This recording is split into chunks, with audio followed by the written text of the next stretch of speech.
Hello বন্ধুরা, তো তোমরা কেমন আছো? তো আজকে হচ্ছে মিনি ব্লগের ডে 2।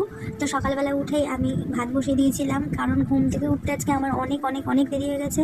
সোমবার ছিল, যেহেতু ছেলে স্কুল ছিল, তো সেহেতু বহুত তাড়া থাকে সকালবেলা উঠে, কিন্তু ঘুম থেকে উঠতে দেরি হয়ে গেছিলো।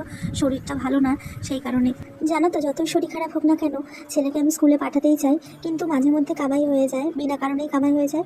শরীর খারাপের মধ্যেও যেহেতু বর ছিল বাড়িতে, তার জন্য বললাম যে একটুখানি স্কুলে দিয়ে আসো। তো তার জন্য বর ছেলেকে নিয়ে স্কুলে চলে গেল। তো এদিকে বর নিয়ে এসেছিলো ডিম, আর হচ্ছে কি এটা ছেলে টিফিন ছিল। তো দেখো, মজার বিষয় হচ্ছে এটাই, এই কেকগুলোর উপরে যেগুলো ছড়ানো থাকে, আমার ছেলে বলে কি এগুলো জিরে ছড়ানো আছে।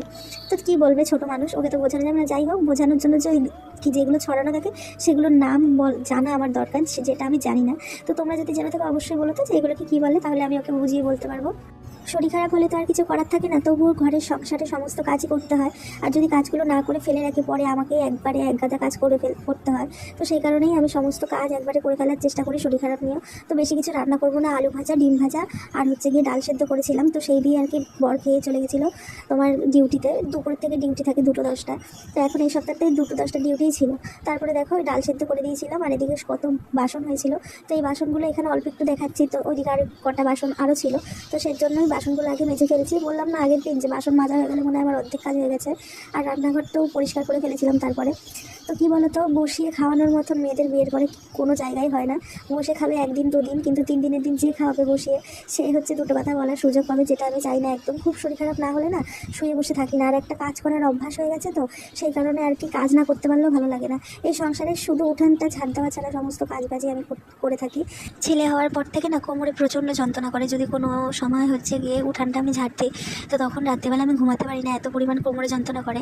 তো এটার কোনো সাইন্টিফিক ব্যাখ্যা এখন আমি পাইনি, কারণ হচ্ছে গিয়ে অনেক রিলসে ফেসবুকে দেখেছি যে ওই ইঞ্জেকশনটার জন্য নাকি কোনো ব্যথা হয় না। তো জানি না কী কারণে হয়।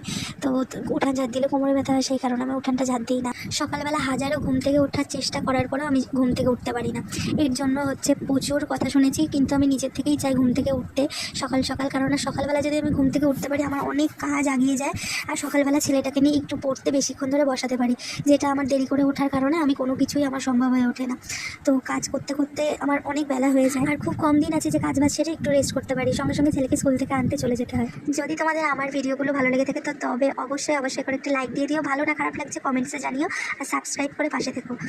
আর কি বলবো, তোমাদের ভালোবাসা তো আমার খুবই দরকার। তোমরা যদি ভালোবাসা দাও, তাহলে হয়তো একটু একটু করে অনেক স্বপ্ন পূরণ করতে পারবো। তো ভালো থেকো তোমরা। জয় শ্রীরাম, জয় বজরংবলী।